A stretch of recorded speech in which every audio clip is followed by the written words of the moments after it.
We have with us today Mr. Rahul Saini, the author of our latest book, The Orange Hangover. Hi Rahul.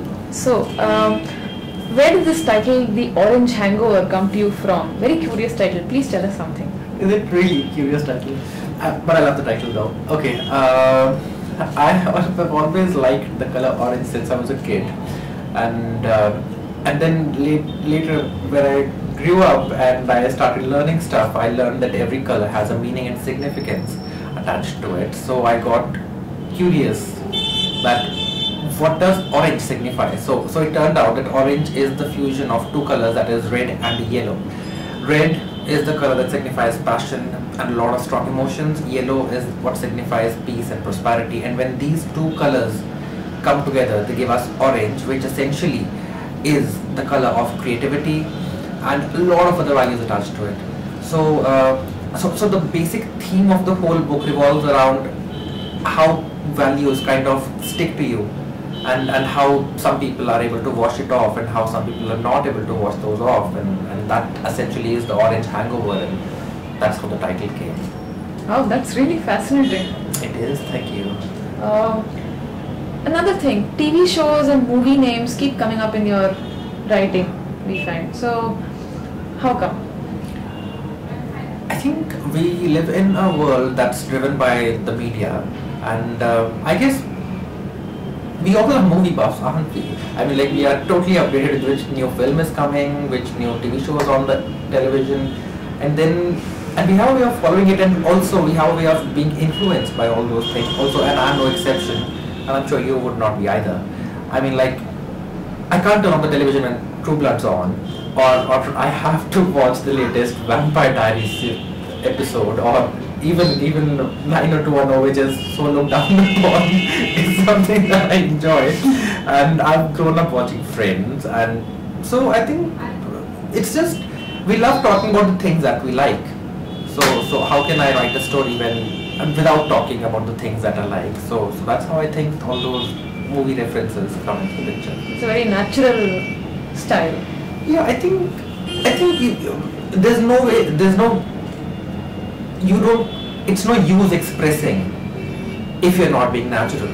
If you're just making it up, if you're just pretending, then what's the point of expressing? So. Okay, speaking of natural, Rishabh Suri, the central character in your book, is this completely hyper, paranoid kind of guy. At the drop of a hat, he gets all hyper. Is that also natural? It's very natural for him. I think if you look at Rishabh's character, he essentially has been trained as an architect formally. So, and for any kind of art form, including architecture, which I consider an art form, you need to be creative. And if you are creative, you won't have a wild imagination. And this guy has a wild imagination, and his mind keeps jumping all the time. And that's why he is so. What do you say he was? Hyper and paranoid also to a certain extent, yes, because I think he is somewhere very insecure as well, so that's why he's paranoid.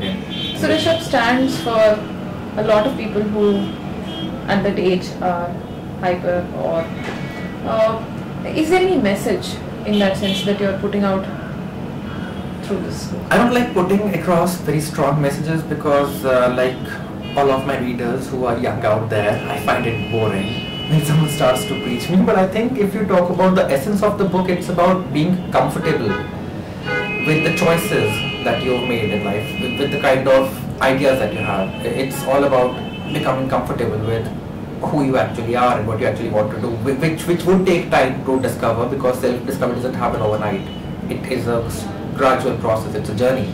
So that's the kind of idea that I have in this book. And also the basic idea is that don't let your values fade away. The Orange Hangover, orange as a lot of values, if you haven't used in yourself, don't just wash it off when you go face the real world, and if the practical world asks you to be corrupt, just don't be corrupt. Let the orange influence, the Orange Hangover remain, and follow what those values ask you to. That's I think the message. All in all, it looks like there's humor, there's lots of laughs. It's essentially humor.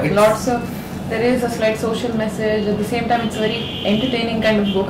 See, sure. I wanted to make people laugh when they would read it, and that was the aim, and it had to get, because I don't know, I can't read a book out that's all VP. I mean, like, we all have enough of sad things happening in our lives, don't we? I mean, like, look at students, they have all those submissions to make.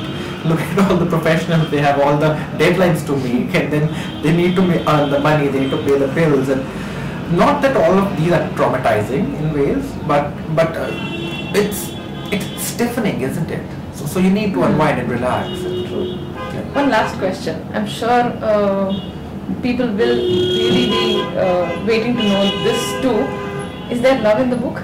Obviously there is love. What story is complete without love? I mean, like, my favorite movie happens to be Titanic, one of the favorite films. No. And if you just strip it off with the love part, there's hardly anything left.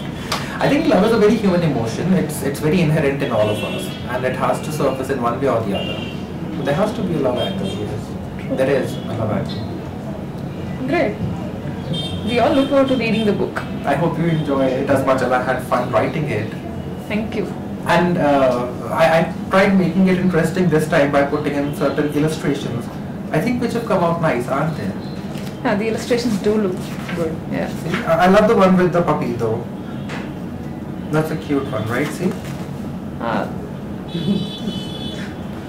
And this particular guy in this poster here, he is a very popular pop singer there in Punjab. People are crazy about it. And I have heard his song, and it makes me and all of my friends laugh when it reads forever here, because many people would not want his songs to be on forever, and it says forever. That's particularly funny.